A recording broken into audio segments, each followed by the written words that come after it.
2.99 million. That is the number of Filipinos who were out of work in June. It is slightly up from 2.93 million the previous month.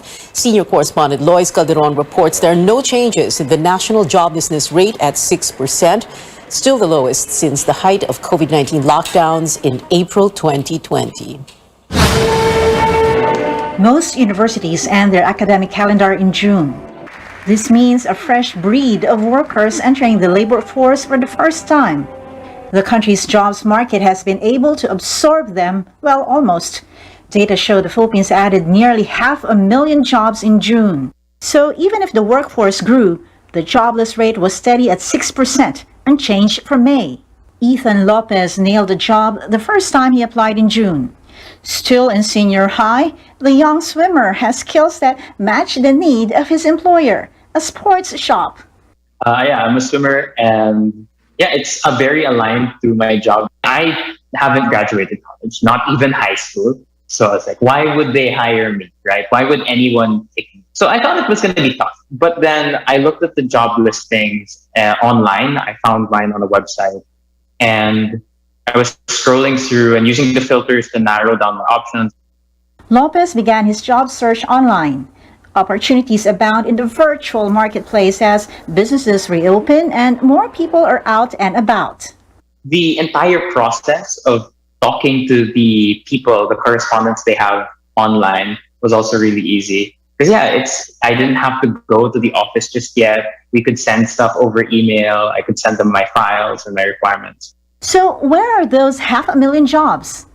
Farms and forests hired more, education and mining too. But there were job cuts in retail and factories. Hotels and banks shed jobs too. There's reason to be optimistic though.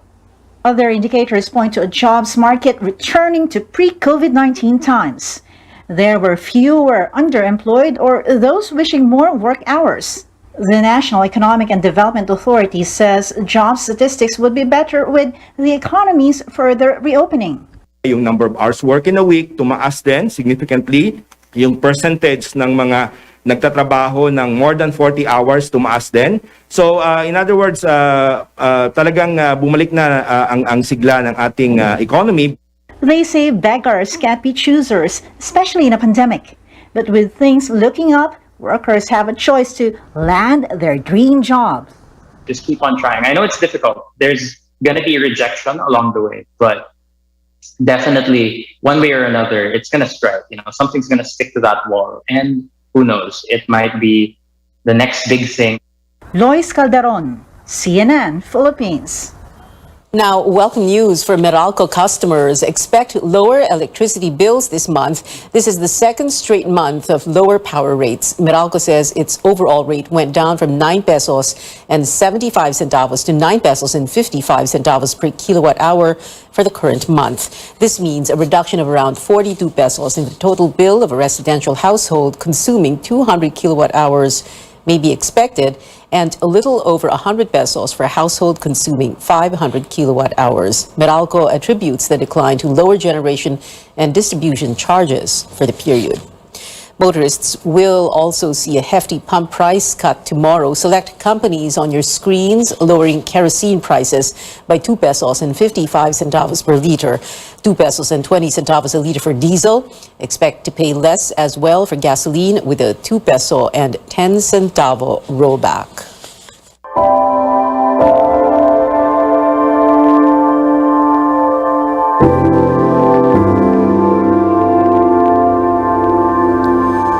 Today is the last day of former President Fidel V. Ramos's wake. More visitors poured in before his state funeral tomorrow. Chrissy Di Matulak joins us live from the Village Park in Taguig. Chrissy? Yes, Pia, former colleagues and supporters pay their last respects to former President Fidel V. Ramos a day before he is laid to rest in the Libingan ng mga Bayani.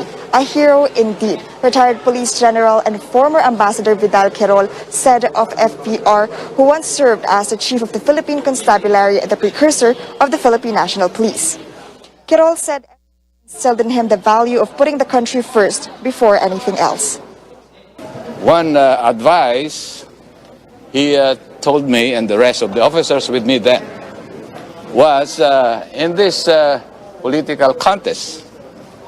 If ever the constabulary would take side, the constabulary should take side with the law. That landed in my mind for the longest time and has carried me through. Meantime, former National Economic Development Authority Undersecretary Rolando Tongpalan, who served as economic director during the time of Ramos, said FVR bravely faced the challenges during his time and presented solutions being used as basis to this day. This includes reorganizing the state power company and authorizing the creation of new power plants. He wants to make sure that it is well studied, but not studied to death. And he was also somebody who valued people working dedicatedly in government service. That's why we were high in terms of morale. Vice President Sara Duterte also extended her condolences. She was not able to grant us an interview due to schedule conflict. FVR will have a state funeral tomorrow, Tuesday. From the Heritage Park, there will be a convoy to the Libingan ng mga Bayani. Soldiers will be lining up along Bayani Road to honor their former commander-in-chief. Then once FVR's remains enters the Libingan, there will be a parade going to his gravesite. He will be buried at Section A of the cemetery where presidents are laid to rest. The gravesite of Ramos is beside former President Elpidio Quirinos. Back to you, Pia. Chrissy, where are the designated areas for media and the public? Yes, Pia, according to the AFP, there are two designated sites or areas for both the media and the public in the Libingan ng mga Bayani. The first is at the Heroes Memorials Gate, which is located at the entrance of the cemetery, while the other is near the gravesite. Upon entrance, both the members of the public and the media will be asked to show a hard copy of their negative RT-PCR test. Back to you, Pia. Chrissy Di Matulak there reporting from the Heritage Park in Taguig. I'm sure you all remember former President Noynoy Aquino's funeral in June last year. Tomorrow, when the nation buries another former president, Fidel Valdez Ramos, we're going to see the exact same thing. But there will be some adjustments to suit the family's requests or because of the nearness of FVR's wake in Heritage Park in Taguig to where he will be buried, the Libingan ng mga Bayani, which is literally a stone's thrown away. We tell you what to expect tomorrow in part 1 of my report. On the morning of August 9th, there will be a family-only prayer service at Heritage Park before they move out at 10 a.m. We are going to see a casket containing the former president's urn that will be carried on the shoulders of 6 pallbearers. Placing the urn inside a casket was a request made by the Ramos family so that the flag that had earlier been displayed beside his urn and folded in an equilateral manner could be spread over the casket. An interment flag is always properly displayed on a casket, so what you will see will be the white triangular portion with the sun and 3 stars covering the head of the casket, the blue portion to the right and the red portion to the left, with both colors evenly divided on each side of the casket. No wreath of flowers can be placed on top of the flag, but regulations allow a small cross of flowers over the flag as a symbol of God above country. At no time does the flag touch the ground.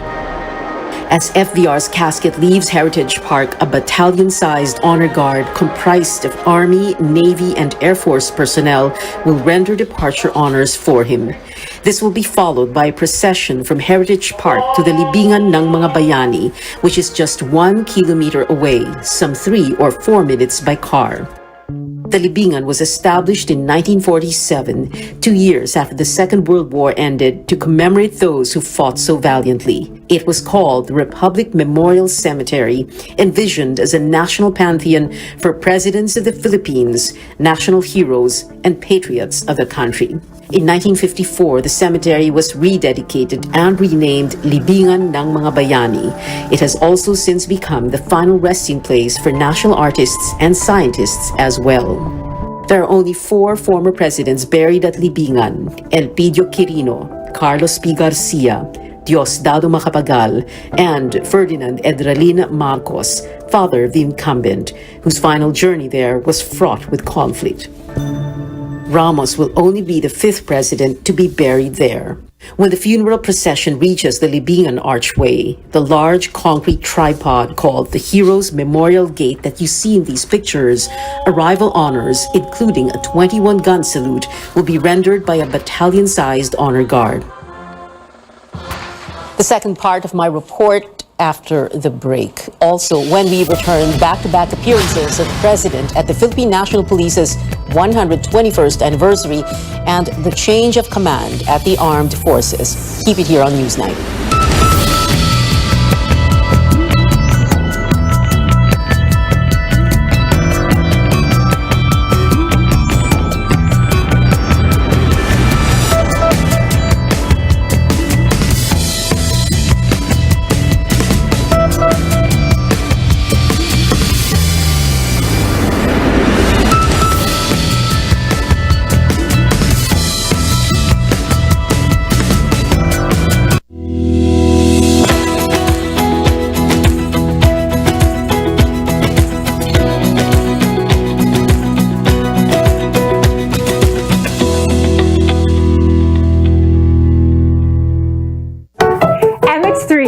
Tested and proven na low in sodium, fat-free, at cholesterol-free.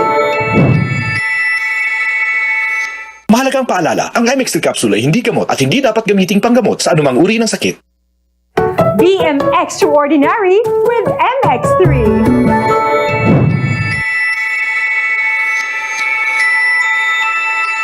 Mahalagang paalala, ang MX3 capsule ay hindi gamot at hindi dapat gamiting panggamot sa anumang uri ng sakit. Fried chicken? Timplang happy! With easy-to-cook Magnolia Chicken Timplados. Iba't ibang sarap ng chicken, kaya. Anong Magnolia Chicken Timplados mo? Iba't ibang easy chicken sarap.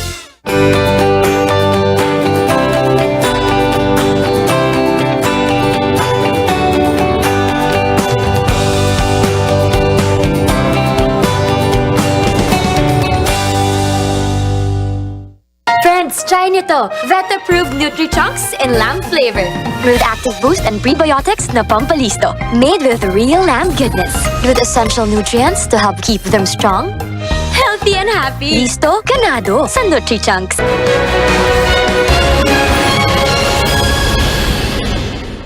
Welcome back to CNN Philippines. President Ferdinand Bongbong Marcos Jr. makes appearances at Camps Crame and Aguinaldo, the headquarters of the Philippine National Police and the Armed Forces of the Philippines in Quezon City today. There was no trace of emotion on his face, knowing that 36 years ago, the AFP and the PNP's forerunner, the Philippine Constabulary, helped oust his father in a peaceful revolt.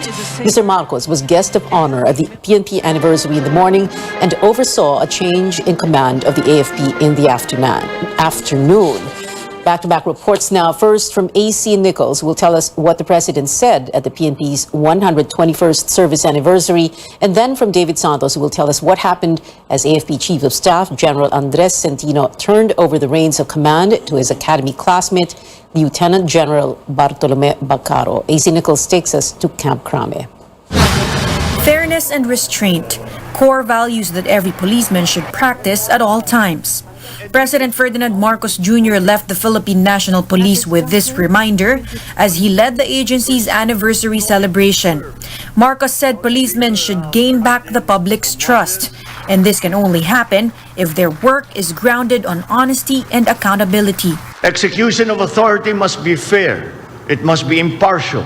It must be devoid of favoritism and/or discrimination, regardless of race, gender, socioeconomic status, political affiliation, religious belief, and the like. The president wants the PNP to work with the public to maintain peace and order. He said the use of force should be undertaken only when necessary to prevent abuses.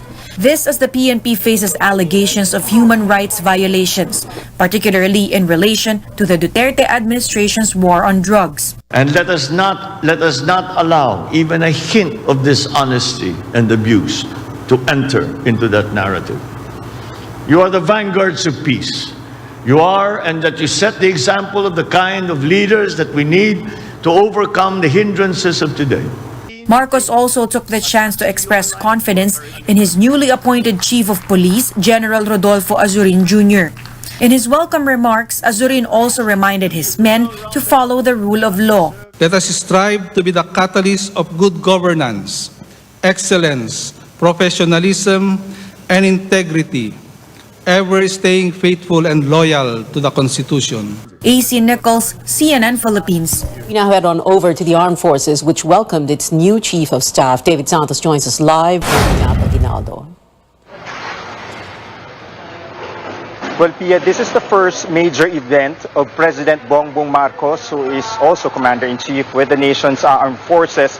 He was joined by Vice President Sara Duterte and his first cousin, House Speaker Martin Romualdez, all witnessing the assumption of a new AFP chief whose tenure is now defined by a new law. General Andres Centino serving for over 8 months as AFP Chief of Staff, a nation grateful for his service. An officer also thankful for the opportunity to lead a more than 150,000 strong organization. I joined the AFP as a cadet with passion and vigor at the time when your late father was the president. And now I am leaving the same organization with pride and honor during your time. After almost 4 decades since the downfall of a dictatorship triggered by a military-backed people power revolt, another Marcos returns to Camp Aguinaldo, the armed forces' main headquarters. I am sure that we will all now know that we have a reliable partner in the AFP under the helm of General Bacaro as we commence the difficult undertaking of rebirth and restoration of the Republic. The new AFP chief, Lieutenant General Bartolome Vicente Bacaro, was due to retire next month, but he makes history as the first chief of staff to be given a fixed term of 3 years, as mandated by a new law that took effect last July 1st. Bacaro's name was dragged into the hazing death of PMA Cadet Darwin Dormitorio in 2019. That controversy haunted him, including his appointment to his last post as chief of the Lucena City-based Southern Luzon Command. Bacaro is the second Medal of Valor recipient, the nation's highest military award, to become the AFP chief in over 7 decades. He spoke about what the award meant to him when he sat for a one-on-one interview with CNN Philippines back in November. I remember the words of General Abadia nung inaward niya sa akin. Ang sabi sa akin, Bob, do not put it in your head. I have never used the award to propel myself. Trabaho lang talaga, focus lang on the job.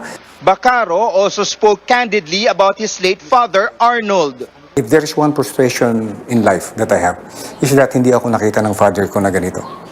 How I wish na he would have witnessed all of these successes. Bacaro made it a point to visit his father's grave every time he reached a career milestone. His father's words and lessons serving among his guiding principles.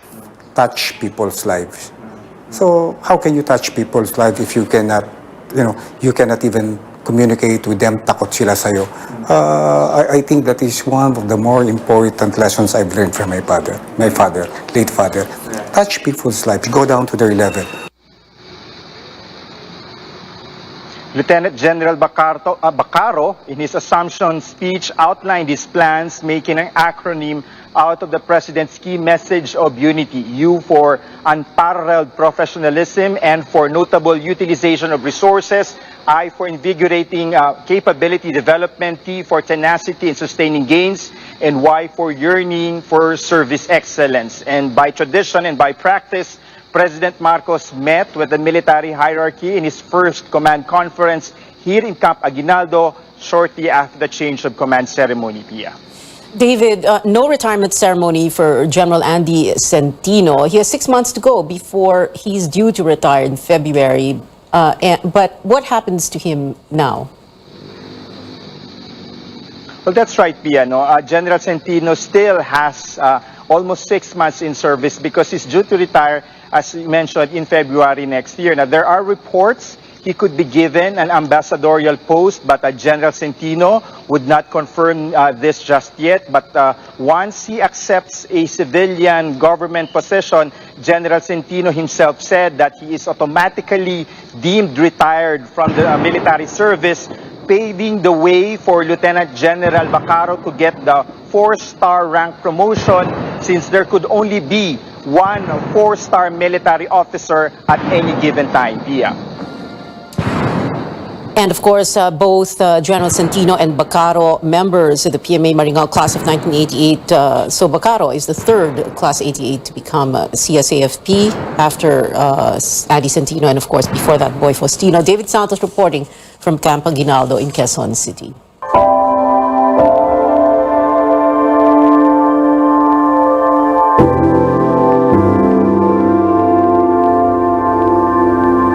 Earlier, we told you we will see the same funeral honors and services unfolding for former President Fidel Ramos tomorrow as former President Noynoy Aquino in June last year. Well, that's because this is how the armed forces honors their former commanders-in-chief through full military honors with clockwork precision, steeped in tradition and symbolism. Here's part 2 of my report with the rest of the funeral honors. From this archway, a funeral march with a brigade-sized honor guard will commence to escort a former commander-in-chief to the gravesite, the presidential section of the Libingan. The entire procession marches slowly to solemn music. The march will be led by the escort commander and his staff, followed by the colors, the band, funeral escorts, the chaplain and clergy, the hearse, with the honorary pallbearers to be chosen by the family, active pallbearers, non-commissioned officers who will carry the casket on their shoulders, and lastly, the family and other relatives, accompanied by the Chief of Staff of the Armed Forces, who is the designated military host of a funeral of a former president, General Bob Bacaro, and the 3 major service commanders, the Army Commanding General, Romeo Bronner, the Navy Flag Officer in Command, Adel Bordado, and the Air Force Commanding General, Conor Canlas, as military co-hosts. Friends and members of fraternal and patriotic organizations will take up the rear of the procession. The hearse that will be used is unique to military burials. It is known as the caisson. In the olden days, the caisson would be pulled by horses. Today, the hearse is pulled by a white jeep that the AFP calls the White Carabao. During the march, Air Force helicopters will shower FVR's hearse and the mourners with flowers. This is known as the flower drop. When the funeral march reaches the presidential section, graveside honors, which as the name suggests, are honors given by the grave, will begin with a final benediction, which will then signal the 21-gun salute, 21 volleys executed by 105mm howitzers. The 21-gun salute is reserved for a former president. It is one of the best-known military traditions to honor the dead by showing their weapons were no longer hostile. The 21-gun salute is separate and distinct from the 3 volleys of fire over the gravesite. We will see 7 riflemen standing abreast of each other or in one line, and at a command, they will raise their rifles in the air and fire 3 rounds of blank ammunition each. The symbolism is that there were traditional battle ceasefires where each side would clear their dead, and when the dead had been cleared and properly cared for, 3 volleys were fired. This will be the signal for a single bugler to play taps, or tawag paghimlay in Filipino. In an ordinary day in the life of a soldier, taps is the bugle call that signifies return to garrison, lights out, time to go to sleep. It tells the soldier that everything is safe and secure for the evening and that he will have nothing to worry about. But taps in a funeral is heart-wrenching. Of all the military bugle calls, none is more apt to render emotion or easily recognized than taps. It is 160 years old. It is all of just 24 notes. As a matter of fact, you don't have to be with the military or the police to know or be familiar with its first 3 notes.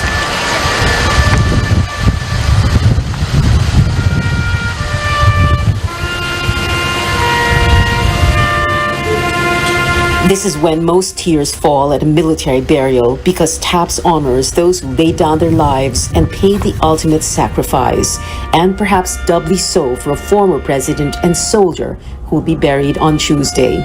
And this TAPS is Fidel Valdez Ramos's final roll call that he will never again answer to, at least not in this mortal world.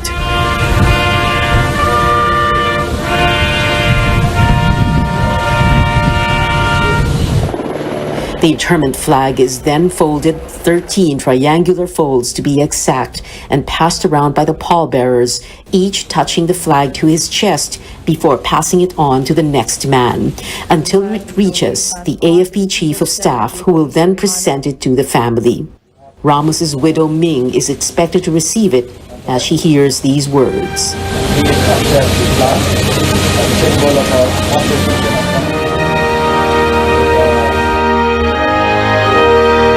Join me as we witness the last moments before former President Fidel V. Ramos is laid to rest at the Libingan ng Mga Bayani.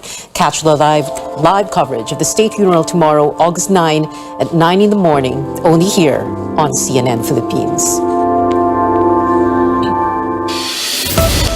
Up next, weightlifting champion Heidelin Diaz prepares to defend her title at the 2024 Paris Summer Games, but will it be her last Olympics? And this group of K-pop artists is coming to Manila this November. Stay tuned to CNN Philippines. You know I'm a criminal, but I could take your world sitting there.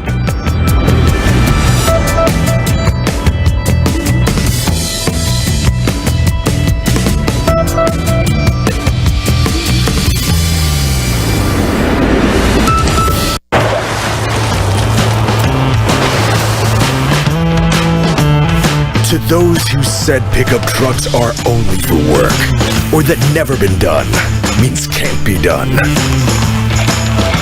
or trucks couldn't be comfortable. To those, we say thanks for the inspiration. Next generation Ford Ranger. Do the undone. Reserve yours now on Ford.com.ph or at your nearest Ford dealer. It can be dangerous out there. Buti na lang there's locally superfruits. Para sa akin, super nutritious, super delicious. All superfruits contain more antioxidants than your average fruit. Superfruit for super you. Sang-ayon ba ang lahat na ang best tasting chicken dog ay TJ din? Walang duda na ang tender, ang juicy, best tasting chicken hotdog talaga. Chicken ang desisyon. Kids can tell, best tasting ang TJ chicken dog.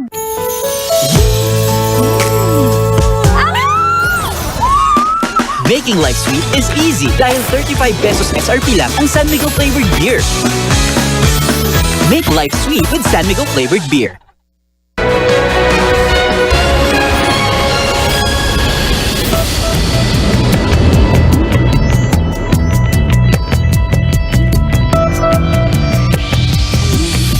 This is Newsnight. Sports news now. Retirement seems to be in the cards for Olympic gold medalist Heidelin Diaz Naranjo after the 2024 Paris Olympics. The weightlifting champ said in a post, quote, "Samahan ninyo ako sa aking desisyon to go for my #last lift." Heidelin says she's postponing her honeymoon with her husband and coach Julius Naranjo, to prepare to defend her title at the Summer Games. Pinoy cager Kiefer Ravena will see more action in the Japan Basketball League. The team Shiga Lake says it formalized an agreement with Ravena to return at least for the 2022 to 2023 season. In volleyball, the champion of the PVL Invitational Conference is set to represent the country in the AVC Cup for Women. The tournament begins August 21st in Pasig City. Creamline, PLDT, Army Black Mamba, and Signal are the local PVL teams competing in the PVL semis. The Philippine National Volleyball Federation initially planned to field the national team made up mainly of national university players, but the federation says the athletes, quote, may not be able to commit to perform at their best level given a number of restrictions and conditions, unquote. Filipino concertgoers get ready for DPR to take its Regime World Tour to the country. The collective of K-pop artists is holding a show at the Philinvest tent in Alabang on November 30th. Tickets go on sale this Friday with prices ranging from $4 to 4,000 to 7,950 pesos for VIP seating, which includes a photo op and a Q&A session. And just in time for its 6th anniversary, Blackpink makes a much-awaited announcement. The chart-topping girl group says its pre-release single Pink Venom will come out on August 19th. The full album arrives next month. And that is it for now. Join me again on News.ph at 7 p.m. I'm Pia Ontiveros for Newsnight, where we go above and beyond the headlines.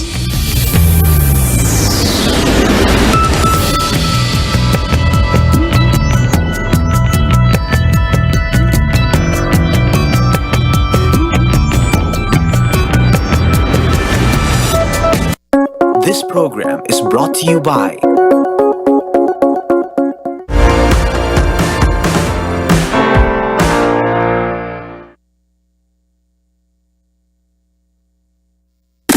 YKB Radio Ronda.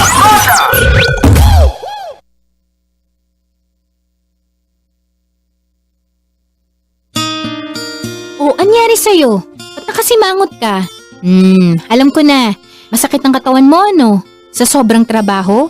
O di kaya masakit ang ulo sa sobrang stress? Break ka muna. Hinga ng malalim at imasahe ang ulo mo gamit ang Herbalaya Liniment Oil. Ako rin ganun eh. Kaya pag mataas ang tensyon sa trabaho, mag-Herbalaya break ka muna. Herbalaya Liniment Oil. Amoy na kaaya-aya. Sa bawat pahid ay ginhawa.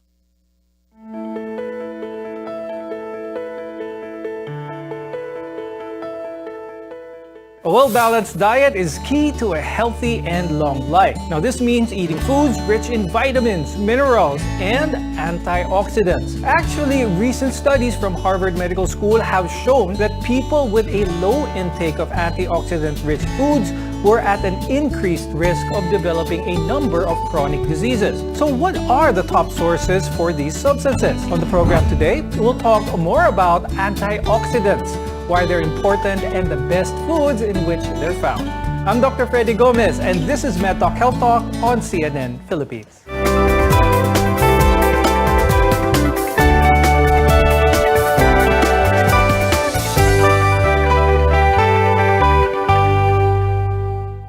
The term antioxidants has become a buzzword as of late. Our guests are here today to tell us about their benefits and where to find them. With us is Dr. Paulo Borja. He's an internal medicine specialist from the Asian Hospital and Medical Center. Also with us is Ms. Emmy Lavia. She is a nutritionist, dietitian, and chief of the dietary department in the Philippine General Hospital. Antioxidants are a vital part of a healthy diet. We need them to protect ourselves from free radicals. So to first understand what they are, we need to know what free radicals are. Doc Paulo, can you explain what free radicals are and the relation to antioxidants? Free radicals are unstable compounds in your body that accumulate from cellular metabolism or even through natural processes that occur in the human body. Free radicals can cause harm if their levels become too high. They're linked to multiple conditions, including diabetes and cancer. Although it's also important to note that your body has its own natural protection or antioxidant defenses to keep free radicals levels in check or in the right amount. Free radicals are actually essential in our body as well and will serve other functions. So it's not entirely damaging to the body. But we need it at the right amount of levels, and our human body has its own way of keeping it at that level. So what happens, Paulo, when we're exposed to too much free radicals? There's a process here also, a scientific term called oxidative stress. Tell us more about this. Oxidative stress is an imbalance between the compounds that I mentioned earlier. When there is too much free radicals and not enough antioxidants in your body, oxidative stress occurs. Oxidation is a normal process that occurs in your body. In fact, the presence of the right amount of free radicals, as I mentioned, is necessary. However, an imbalance of too much free radical can cause cellular damage too. When there are too much free radicals present, more than antioxidants, the free radicals can start doing damage to fatty tissue, DNA, and proteins in your body. These include diabetes, hardening of the blood vessels, inflammatory conditions, high blood pressure, and heart disease. Oxidative stress can also trigger neurodegenerative diseases such as Parkinson's and Alzheimer's and even cancer. Oxidative stress also contributes heavily to aging. If the body isn't able to balance it themselves, how can exogenous or external sources of antioxidants help? So antioxidants are substances that can prevent or slow down damage to cells caused by these free radicals.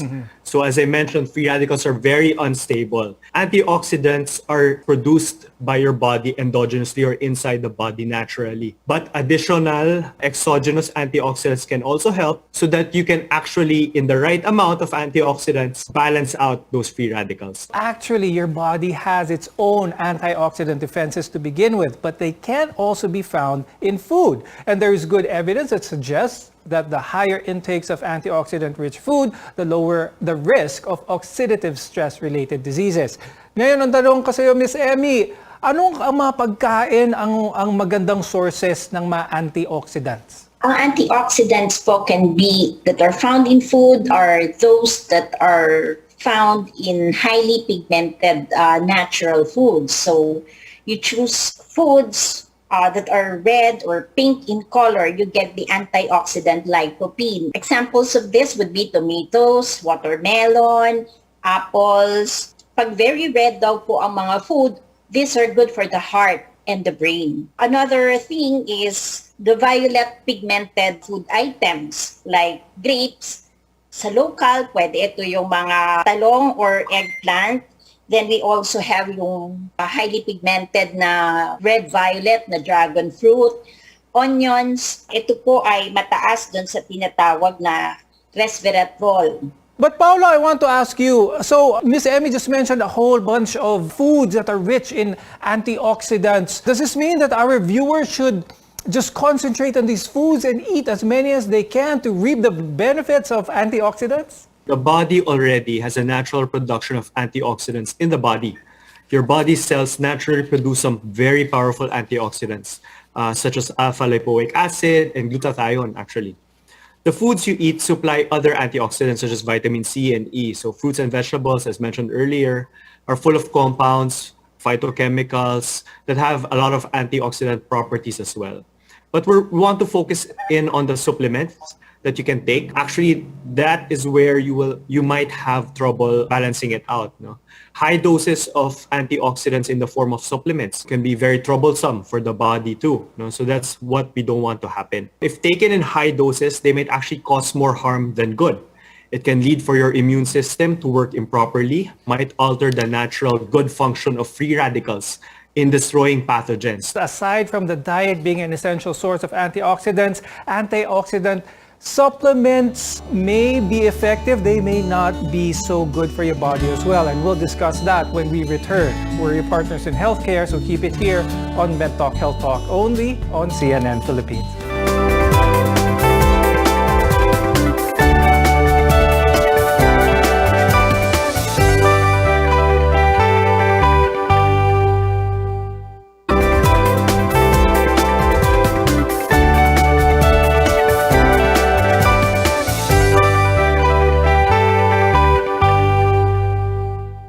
I'm Dr. Freddy Gomez and welcome back to MedTalk Health Talk on CNN Philippines. Doc Paolo, you mentioned this, you alluded to this a little bit, how supplements can mess up that balance. My question now is, how would someone know if they do need supplement antioxidants? As mentioned earlier, the foods that are rich in antioxidants are more of your plant foods. No? So that's your fruits and your vegetables. If you note that you don't have a lot of intake of these, no? Supplementation of antioxidants can actually work for you, especially if you're not very alluded to the taste or to particular dishes that is plant-based.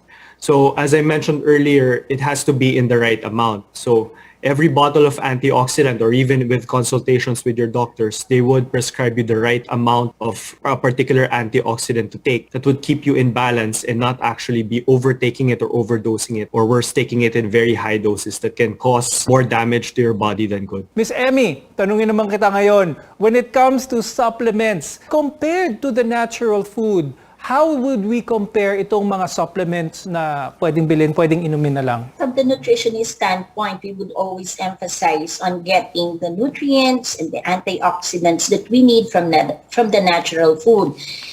It's very simple to get the recommended level of antioxidants in the body. As I have mentioned earlier, if you would just pick 2 colors of 2 servings or 2 pieces of each color of the food mentioned earlier, you would be able to meet the recommended requirements of the body. So as far as nutritionists are concerned, if you get a balanced diet, if you eat a variety of foods, then we really do not recommend supplements. Let's remind our viewers again on what can happen to the body if that balance is off. There's too much antioxidants, not enough free radicals. What can happen to our body then? Studies show that excessive intake or high doses of antioxidants taken exogenously or outside of your body going in, meaning it's unnatural or not produced inside your body, if taken in high doses, might actually cause more harm than good.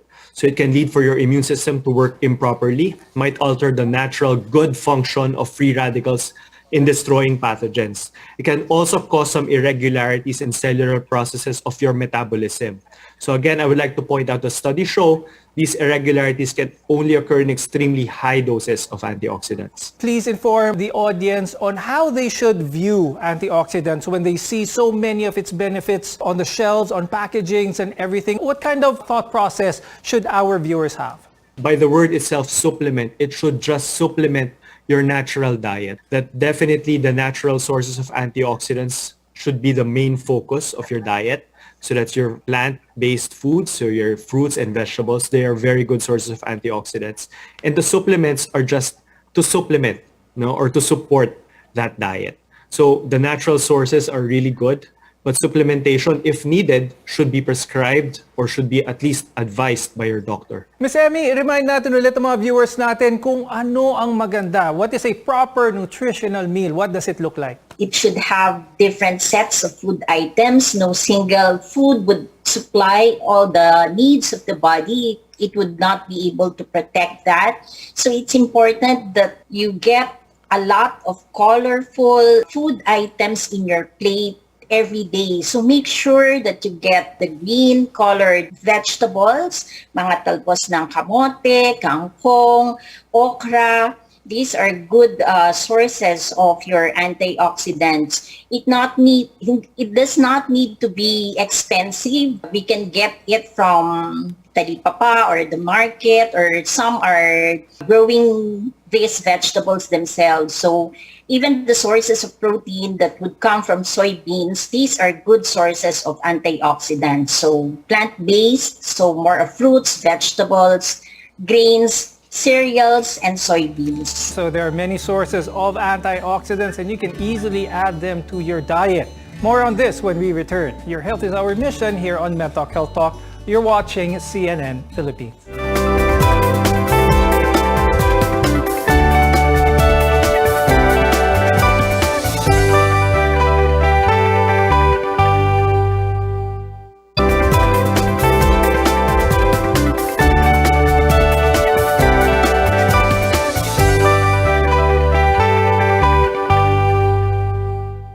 I'm Dr. Freddy Gomez and this is MedTalk Health Talk on CNN Philippines. Believe it or not, coffee and green tea are loaded with a lot of antioxidants.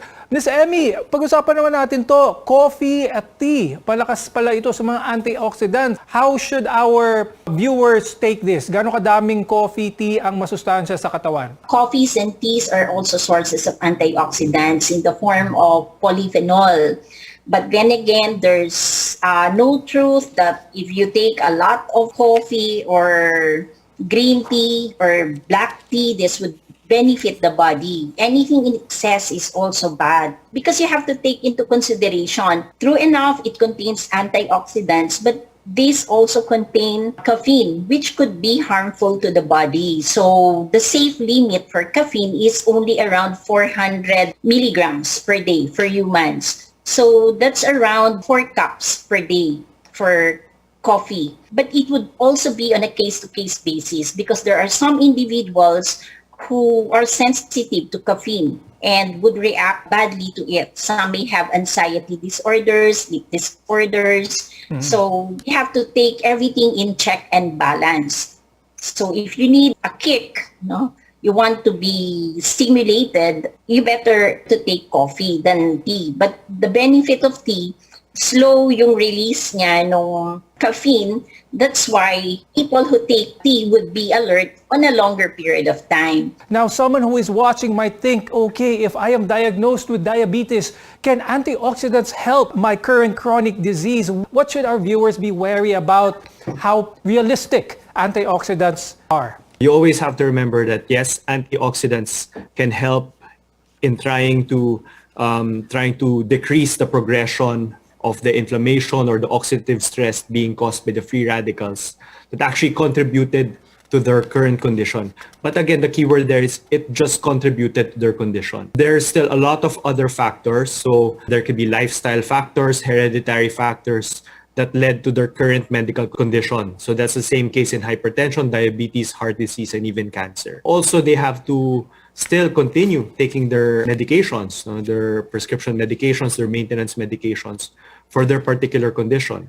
Yes, antioxidants can have a contributory therapeutic effect, but again, it's just contributory. We still have to continue taking our current maintenance medications for those conditions. Now, Paolo, you mentioned also how important it is in order to have that balance. Now, for those of our viewers who are trying to get into that healthy lifestyle, who are trying to be healthy for that matter, should antioxidant supplements be in the regimen? Taken in the right amounts, for example, vitamin A, vitamin C, vitamin E, those are examples of your vitamin antioxidants. If taken in the right amount, yes, they can contribute a lot to living a healthy lifestyle. Again, it will decrease the risk of oxidative stress, keeps your free radicals in the right amount.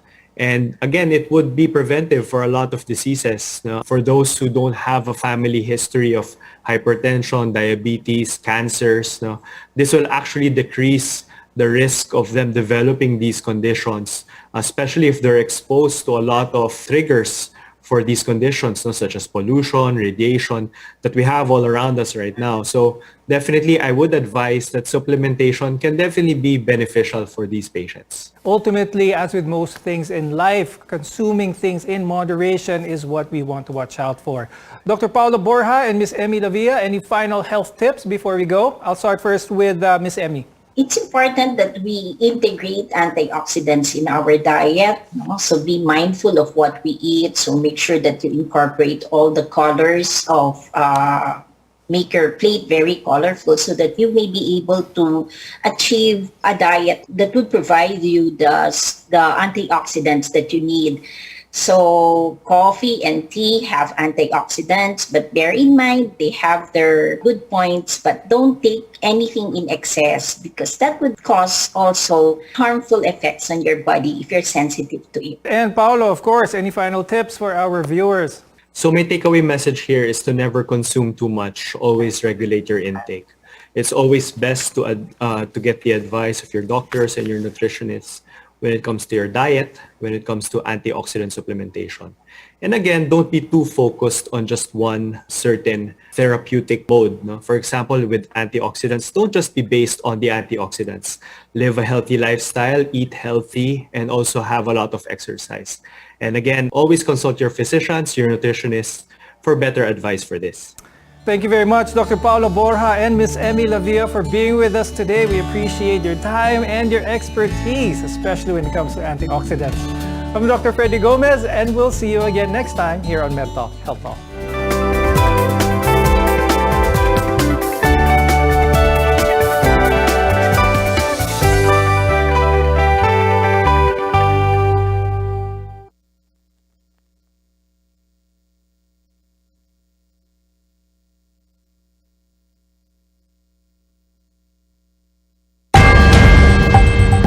Let's get ready to rumble!